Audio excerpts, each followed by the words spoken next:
And so, a new world begins.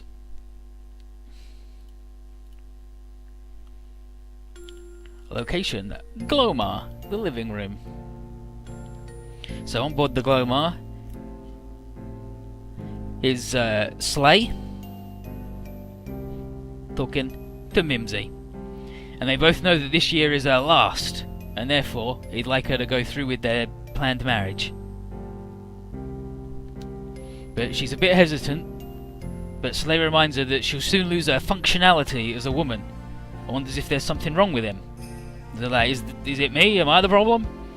And she's like, I don't know. So Slay sighs and says, you're always evasive like that. But he reminds her that though the world may have changed, they're still Emanians. Emanians become completely barren at 18 or 20 or something ridiculous. And they gotta breed, or that's it. On the bridge, Jabby calls Shire, the captain, over to the comm to inform her that another warp is incoming.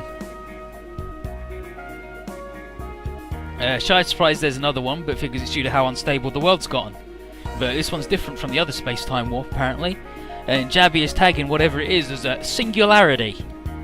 And Shire goes, whoa! Like that. And so here we are, scenario 10, Break the World.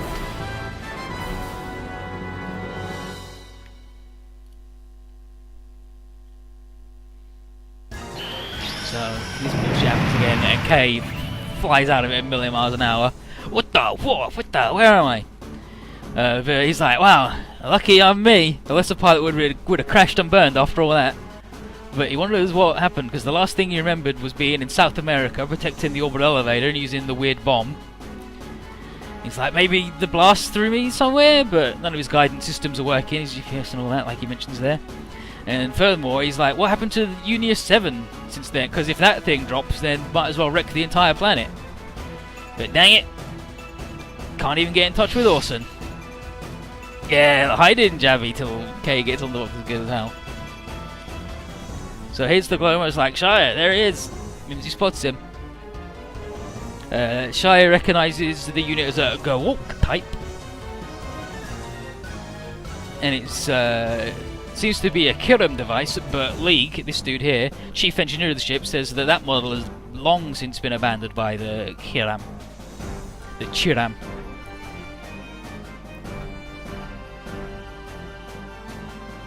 Mechanic.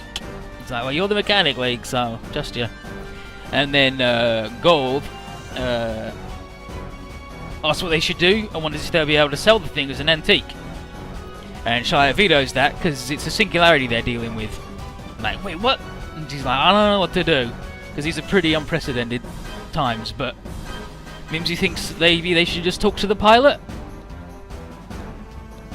And Kay is like, I've never seen that type of ship before. What the heck? Goddamn shoebox, look at it. But instantly, Mimsy gets in touch. He's like, wow, goddamn, beautiful woman.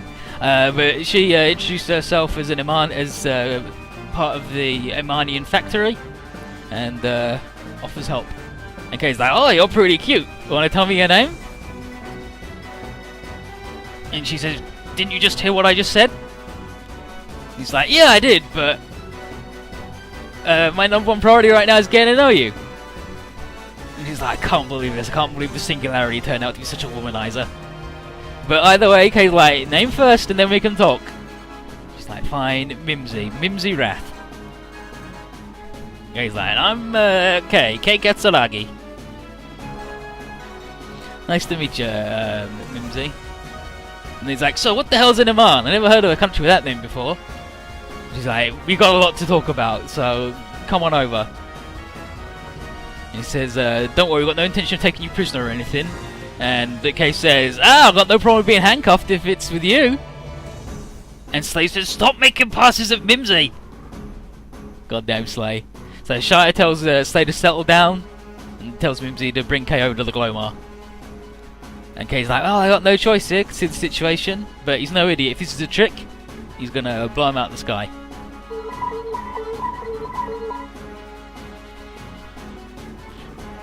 fucking Papti. And they have 2 babies. But here's Papti, and Klaxon's going. She says that she's like, Chief, Cherim devices have been spotted on the radar. And in they come. And walks like K, but he's never seen the model before. And then he's like, I guess the Cherim detected K2. And the leader of the squad says that's a singularity, but the goddamn Imanians have picked it up first. His subordinate figures that they can just bully him into handing him over, and the captain will try and negotiate. He tells his men to stay on alert. Slightly surprised they're not attacking, but League figures it's natural as both Iman and Cherim aren't officially at war with each other. Shire's not sure what to do, and Mimsy says, stand your ground. And then she opens the comm channels, and she introduces the Glomar and asks if the Cherim would like to buy something. He's like, yeah, I'm interested, but I ain't buying. And he orders the Glomar to hand over the singularity they captured. And then Mimsy reminds him that they are Imanians, and therefore a transaction of something like a singularity will require a bit of negotiation. Unlike Cherim's military state, the Iman are a nation of commerce, and they always require payment up front before accepting any request. This is especially true when dealing with the singularity. And Kay's listening to all this and is like, I don't get why you're calling me a singularity, but I'm definitely not happy with being treated like a product. The Cherim guy apologises and said if you're not going to hand it over, we'll just have to take it. So he starts shooting the shoebox.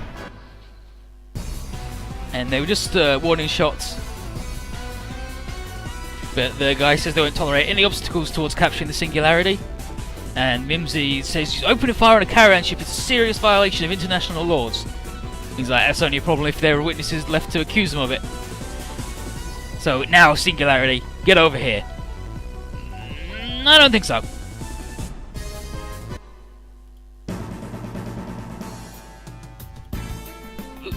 What? Nani, Kisama?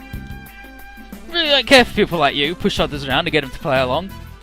Besides, that Eman girl's offering me a place to stay while you folks only want to kidnap me. The choice seems pretty clear to me. Kay! That's that, Mimsy. I'm putting myself in your hands. Shire then gives the order to launch the twins. And it's Mai, the blue-haired one, and Ria to protect the singularity. And Kay is overjoyed to have 2 beautiful reinforcements, but no time to sulk because the Cherim leader has just told everybody to attack and destroy everything except the singularity. And then Kay says, bring it! But later, but it's going to be too late. And for you to regret underestimating the great Kay Katsuragi.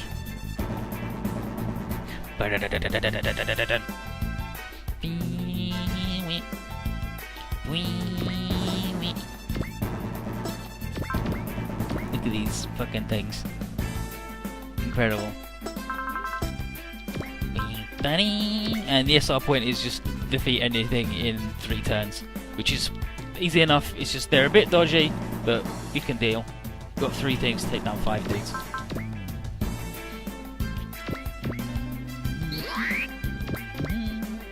No, just fly K in.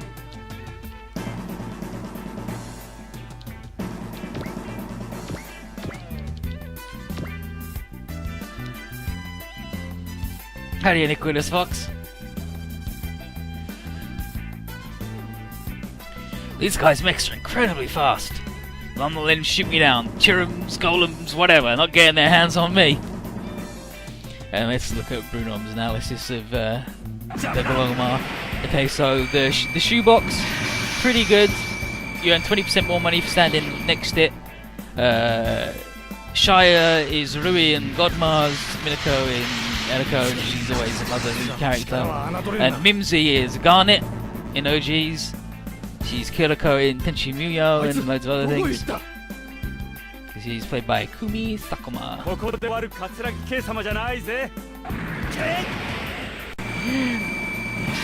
Up until now, you've never fought a pale like the Great K. Fucking gay. And then, yeah, the shoebox, one of the weakest ships in the game. Shitty defense, no weapons, but it has a long range auto attack. But, yeah, and he says, however, I actually got more mileage out of this thing than the Iron Gear on my last playthrough. Yeah, because the Iron Gear is so fucking slow. It's got a repair, it's a repair and resupply unit, which is good. Count level 3 on that dude. Yeah, it flies, shires, accelerate. Give her a refueler. Yep. And my in the M Lover it's just like these two are just super squad people. That's all they'll ever be.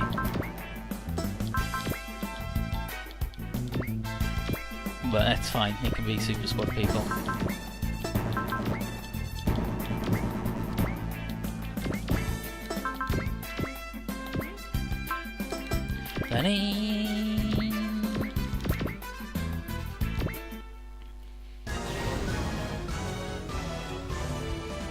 Yeah, they both let accelerate and they're alright.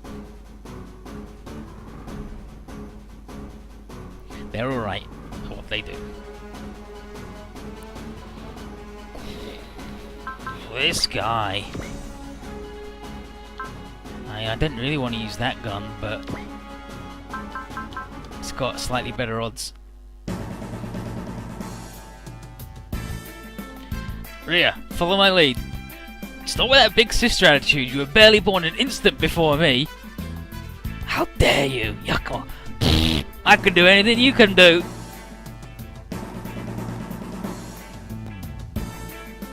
These jokers.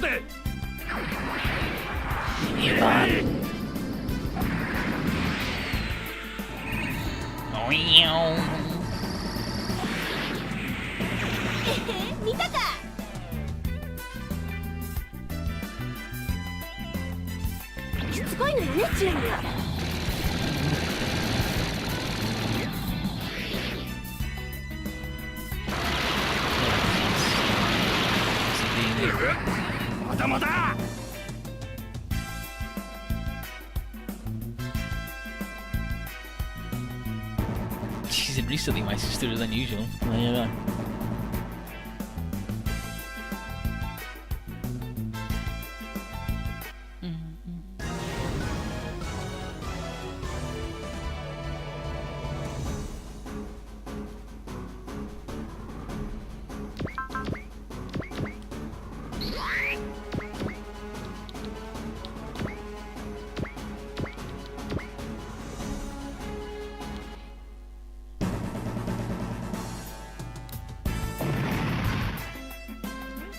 Nice work.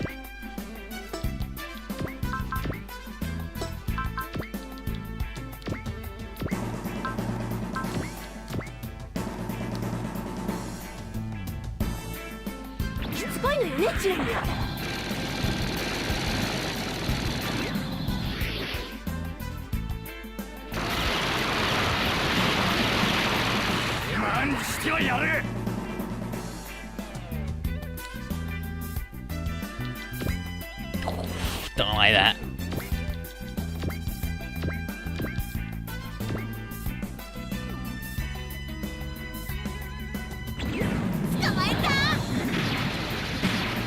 Who needs legs when you're in a plane?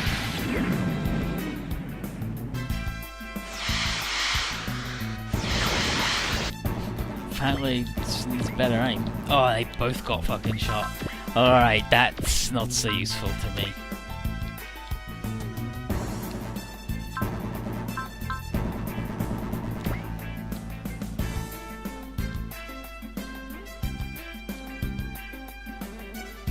Fuck it. Yeah, we'll heal one. Probably should have got the other one because she's just slightly further away. Yeah, I got her. That means I have to accelerate to get there, so I should have done the other one. That's fine. Fly over here. What's she got? Okay, that's fine. That's fine. So she'll fly over here. Repair this one. Beautiful.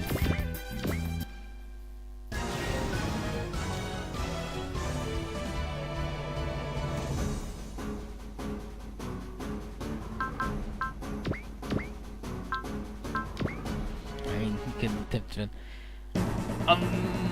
If the enemy approaches, activate the defense system. Hurry up! They're gonna shoot us down while we're sitting duck. Not if I can help it. The glowing well's our precious home.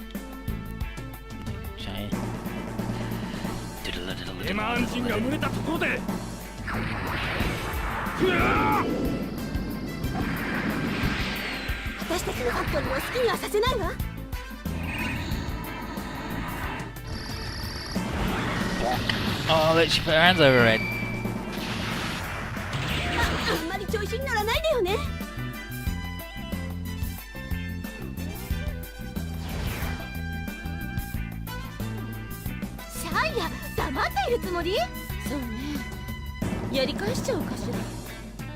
Should I do something? Alright.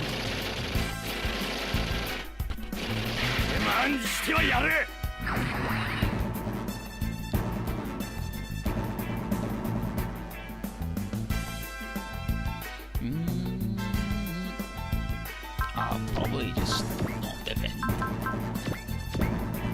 I might as well do the big move so you can see the other one.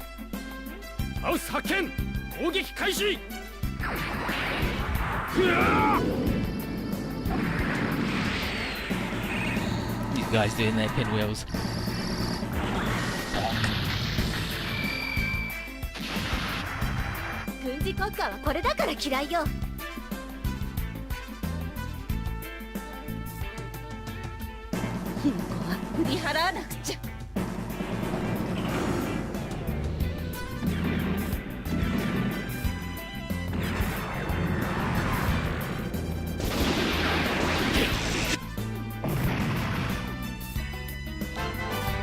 Up.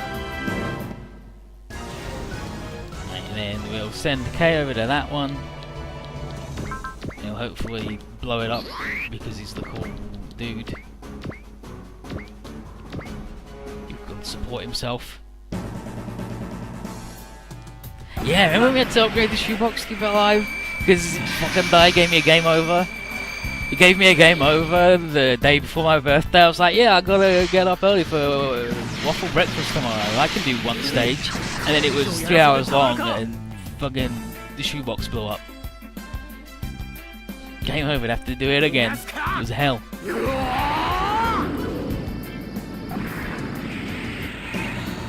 And you can see where the Quadrant Rao design came from. Like, it's from, like, in this thing, you can see the beginnings of it when it moves around.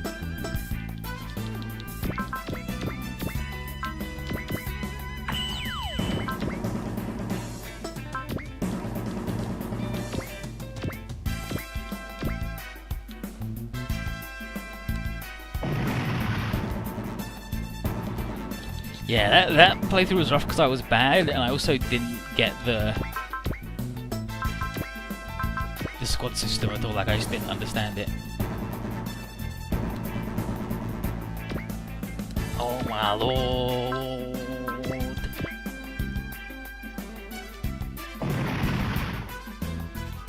Got 'em, girls. Easy, easy peasy. So they do it. Maya and Rhea are impressed at how good K is, especially considering his outdated device. And then Mim said, "No time to relax. More units incoming." And then some weird crows show up, and nobody's seen any of these things before. They don't seem to be friendly though, because they're definitely moving in our direction. Shai doesn't know what to do either, and Kay is wishing he had Awesome backing up against these things. But then Papti detects another group of units. Oh, there, it's the shitheads.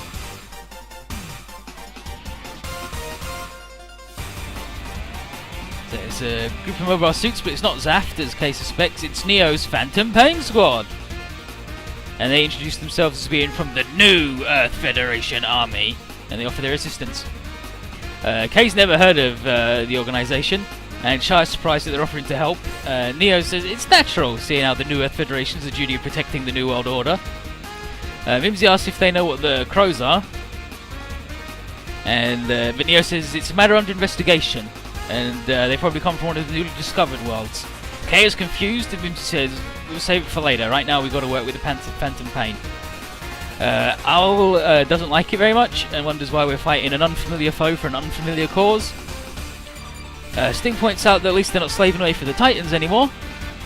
And Neo agrees, adding that a victory here would go a long way to shutting up a certain other elite group of rival soldiers. And Stella's willing to fight as long as Neo's doing it, and so intercept the crows immediately.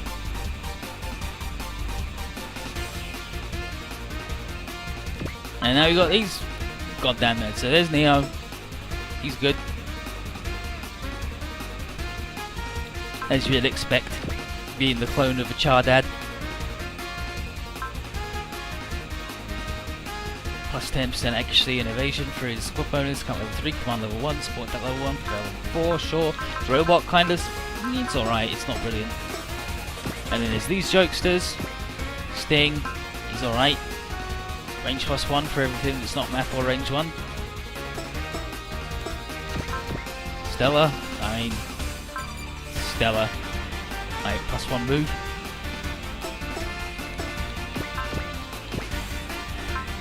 And Owl. Use plus 10% accuracy and plus 20% crit, which is fine. Is there any weird secret shit that we've got to do this stage? No, there's nothing until stage 13. But we've got to do the bullshit to get the TFO sooner. But it's going to be tough because I've got to get the fucker shot.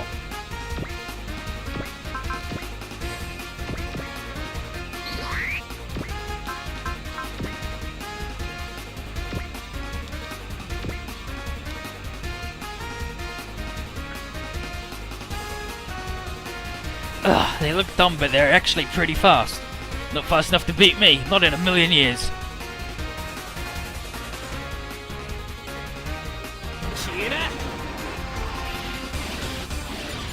And the shitty crow things are just garbage. Just actual trash. They're really fast and accurate, but that's all they got going for them. And like Bruno says, compare them to a Daemon in Z2 and you're garbage.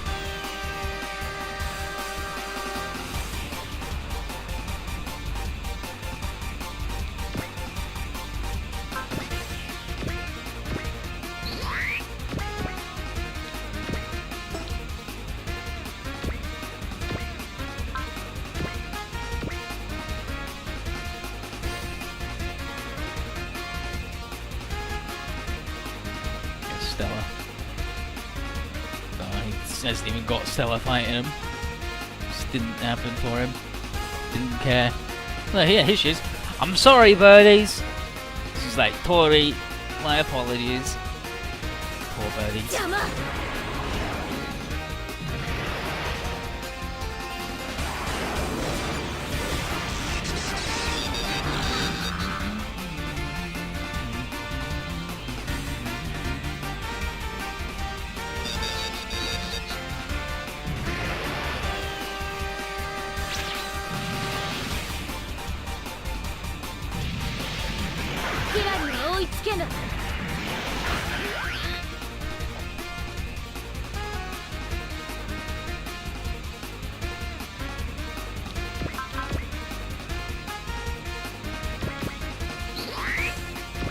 And it's here, old pitch shifted Koyasu.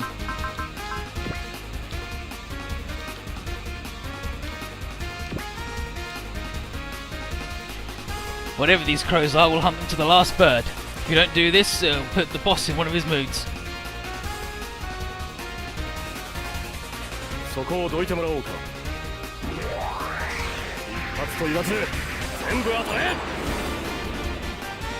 Okay, I guess it's fixed in this version. Because Bruno mentions that Neo's voice is distorted, but not intentionally. There's a bug in the game that affects all of the Koyasu voice characters that cause them to have their pitch dropped. And there's some other characters, but it only happens in their tri-attacks. But it seems like it runs okay to me. That's what he sounds like to me. The extended are all pretty much the same.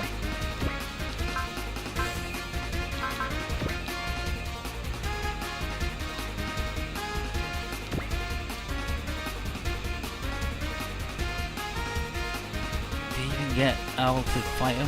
He did. Oh yeah, he did. Here we go. Man, I want to go hunt Zaf like the Titans. Let's ground these things quickly so I can go ask Neo.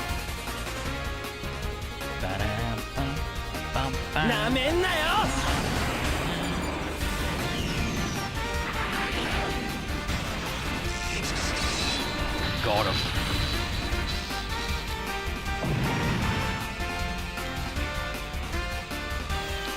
That's everybody.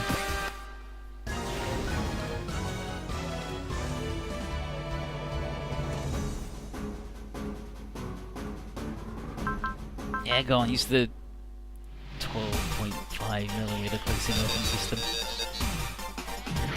Shitty bird, just garbage.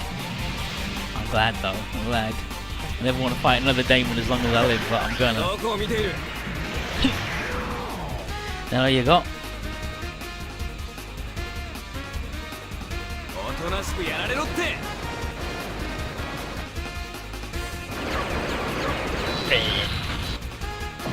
Nice interlacing on that dude there. Brilliant. Hey, excellent work, Tarada. One video game well made. High energy beam rifle. Can't believe it's a crow with a spoiler. What an awful world we live in.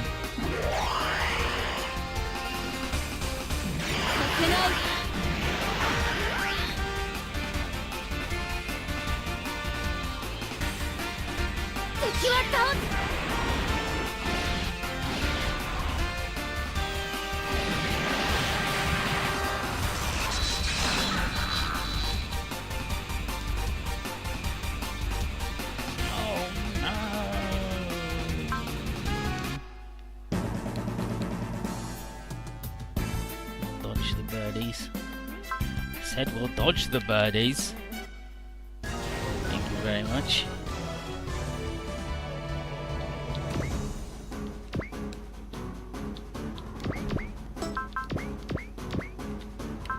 So these guys are now worthless, but that's fine.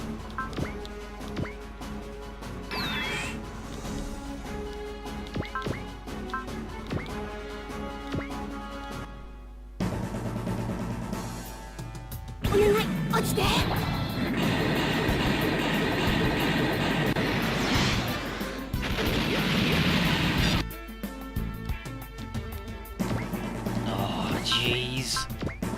Oh jeez. I'll kill it because Kay will kill the other one. Then that should make these guys immune to any problems.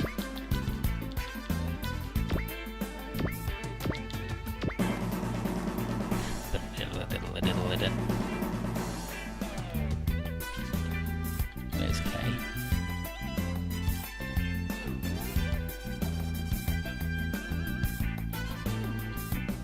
The hell? Are these crows trying to catch me too? Okay.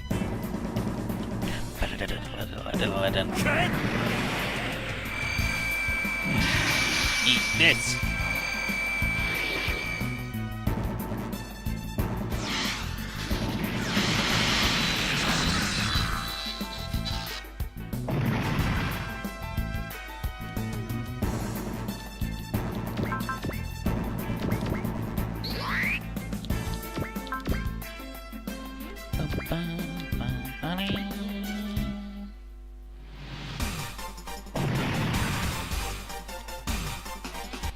Nice work. So, all crones downed. Singers like, shouldn't we investigate the remains? And Neo says it's unnecessary. Their orders are simply to take them down. And now Owl understands even less. But then Neo says, as soldiers, all that matters is compliance to their orders. If everyone questioned their superiors, nothing would get done. Shai gets in touch, wants to say thank you in the name of her crew. But Neo says no, they were just doing their job. And he wishes safe travels and gives the squad the order to return to base. Again, Neo just looking like Asham with a big shit hat on. And it's like, phew, glad they didn't want to take the goddamn singularity. League suspects the Federation's too busy to cope with the suddenly modified dimensional world and they don't have the time to research space-time control. And Slave figures, if anything, they could be at least be asked to install a UN terminal in this region, being the Universal Network. the super internet. But with everything taken care of, Kay's ready for his talk with Mimsy, and she knows a place they can land. And then inwardly, Kay's like, "Where the heck's Orson? Maybe he's been sent somewhere really crazy." Meanwhile, North American continent, New Earth Federation headquarters. It's actually Ameria rather than America. Yeah, the North Ameria continent. I forgot that they dropped the C in the future.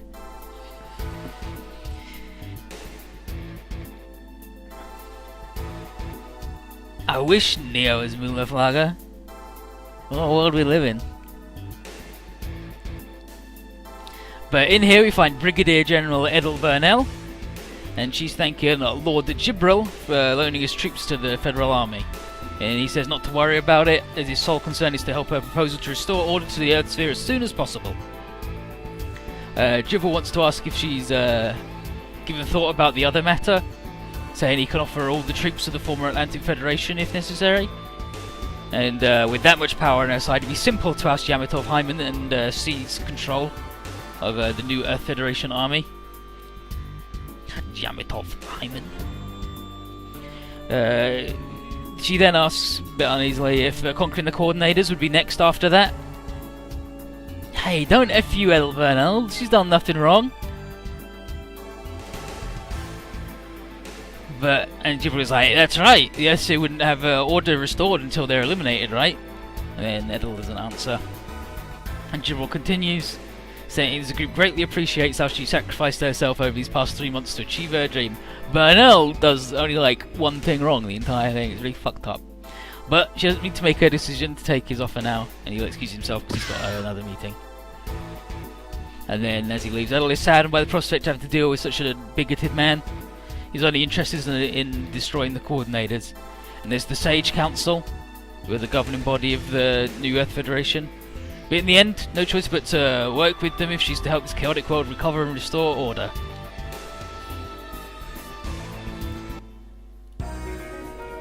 Meanwhile, back to Kay. He's got a lot of questions.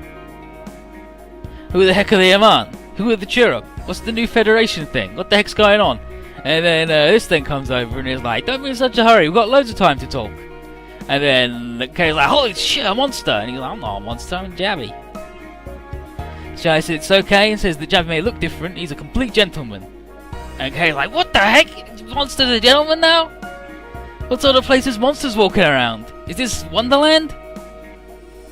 And then Mimsy tells her to calm down. And he's like, Mimsy, wait, what the heck's that coming out of your back? Whiskers? Tail? He's like, no, it's just feelers. All Aman have them. He's like, I guess that means Aman aren't human, right? And Shai figures she should explain from the beginning. 5 months ago, there was an incident known as the Break the World. And when the world broke, she means that dimensional walls separating various worlds from each other all broke down at once. It resulted in the mashing up of this Earth and other parallel worlds, giving birth to a new, multi-dimensional Earth. And then, text scroll. The massive dimensional quake, created in one world at one point in time, demolished the dimensional walls between worlds and gave rise to a new, commingled world. Yet, mankind did not perish. Rather, it attempted to build a new order in the multi-dimensional world, created by the destruction of the dimensional walls, the event known as Break the World.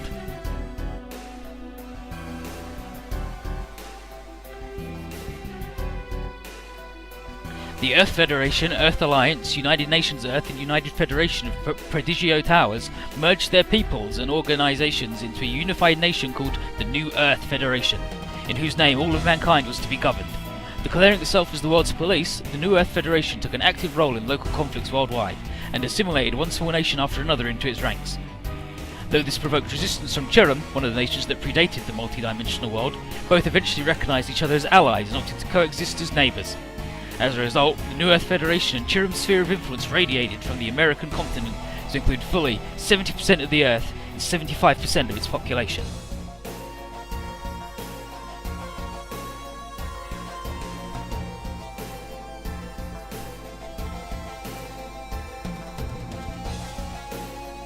The other regions developed independent cultures quite distinct from the Earth Federation.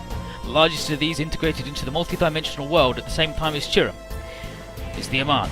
Situated in the southeastern portion of the Galian continent, Aman is a critical junction for efficient commerce in both goods and information. As a result, Aman has dispatched caravans of its citizens to barter in those goods throughout the world.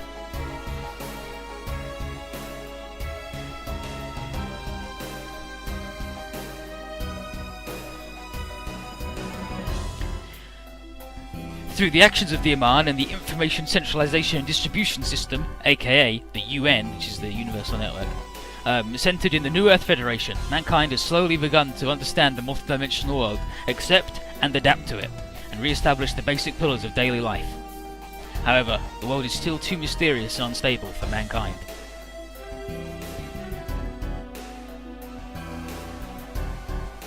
In the atmosphere exist dimensional barriers called rivalry zones, which restrict commerce between the Earth and space to the Galian continent and certain special regions of the Pacific Ocean, where the barriers are weakest. Moreover, small-scale dimensional quakes continue to occur to this day, and nobody caught in one has ever returned. Irreparable anxiety has driven mankind in pursuit of transitory pleasures, and the whole of the multidimensional world is anything but stable. Some continue to follow the wave of trappers around the world. Others have joined the Aman caravans in search of fame and fortune. Yet others have sharpened their claws for a bid to win the lordship of the entire unsettled realm. Trappers are like transient particles or something, or traversal particles. They're from Eureka 7. That's what they surf on. It is the inaugural year of the multidimensional world calendar, MC00. Half a year removed from the Break the World incident, something unseen by the masses is slowly but surely stretching forth its hand into this new world.